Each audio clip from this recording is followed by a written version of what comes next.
La chronique, c'est bon pour la santé avec le docteur Serge Rafal, comme tous les matins. Bonjour Serge. Bonjour Ilana. Alors Serge, vous souhaitiez insister ce matin sur l'importance de diagnostiquer puis de bien traiter l'hypertension artérielle, gros facteur de risque cardiovasculaire, ce qui malheureusement est loin d'être toujours le cas. En effet, Ilana, une grande étude de synthèse réalisée pendant 30 ans dans 194 pays, publiée dans le Lancet sous l'égide de l'Imperial College de Londres et de l'OMS, qui ne travaille donc pas exclusivement sur la Covid, vient d'être publiée.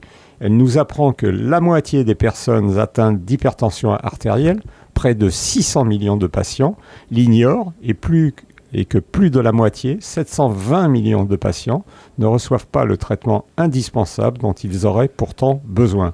Ce qui n'est pas sans conséquence quand on sait que cette maladie souvent silencieuse, c'est-à-dire sans beaucoup de symptômes, augmente considérablement la mortalité, principalement par cardiopathie et accidents vasculaires cérébraux. Le nombre des décès directement liés à une pression artérielle trop élevée approcherait les 9 millions par an dans le monde. Donc l'hypertension artérielle, une maladie en augmentation partout sur la planète. Effectivement, ces 30 dernières années, le nombre d'adultes atteints a doublé, approchant 1,3 milliard d'individus. Ceci est principalement lié à l'accroissement de la population et son vieillissement. Et insuffisamment diagnostiqué et surtout traité. En effet, avec des inégalités criantes entre pays riches où le nombre des malades a diminué, au contraire des pays plus pauvres où il a augmenté. Moins d'un quart des femmes souffrant d'hypertension artérielle et un homme sur 5 aurait sa tension contrôlée, ce qui est trop peu.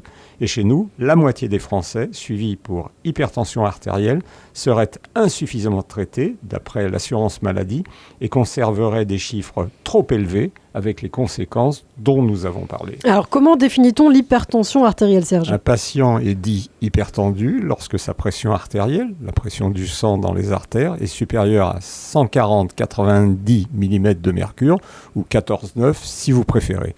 Cette mesure tensionnelle doit être effectuée au repos, prise de préférence au bras, en dehors de toute situation de stress, sur un patient allongé depuis 2-3 minutes. Et c'est une maladie fréquente chez nous. Oui, c'est sans doute la plus répandue dans la société française, puisqu'on estime que près de 10 millions de patients sont concernés.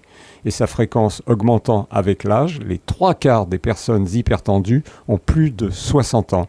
Il n'est vraiment pas bon de vieillir en ce moment. Mais clairement, est-ce qu'on sait pourquoi la tension artérielle grimpe ? Il y a 2 groupes de malades, ceux chez lesquels aucune cause n'est retrouvée. L'hypertension artérielle serait due à une perte de souplesse de la paroi des artères avec l'âge, favorisée par certaines maladies ou de mauvaises habitudes. Le diabète, le surpoids, la sédentarité, le tabagisme, l'alcoolisme. Et ceux, peu nombreux, chez lesquels on trouve une cause qu'on doit toujours chercher, rétrécissement sur une artère rénale, tumeur surrénalienne, vous savez, la glande du stress. Comment prend-on correctement en charge un malade hypertendu ? Aucun traitement ne doit être institué à la légère car il engage l'avenir et la qualité de vie du patient. Il faut donc d'abord corriger les erreurs hygiéno-diététiques, éliminer le surpoids, stopper le tabac, réduire l'alcool, conseiller une activité physique régulière. Et seulement si ces mesures sont insuffisantes, lui proposer un traitement médicamenteux. Puis faire en sorte qu'il le suive correctement, ce qui est loin d'être toujours le cas dans cette maladie volontiers peu bruyante.